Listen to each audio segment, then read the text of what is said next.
Semoga ompong.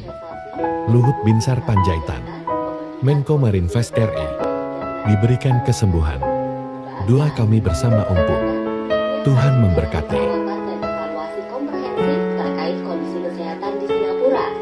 Hal ini diungkapkan Luhut lewat akun Instagramnya @luhut.panjaitan sambil menceritakan awal mula kondisi kesehatannya menurun. Saat itu, ia merasa begitu kelelahan setelah menghadiri suatu kegiatan dan akhirnya Luhut disarankan untuk bed rest selama beberapa hari di rumah sakit. Tiba-tiba saya merasa kelelahan yang amat luar biasa. Rasa lelah ini tak seperti yang biasa saya rasakan selepas bekerja, kata Menko Bidang Kemaritiman dan Investasi Luhut Binsar Panjaitan.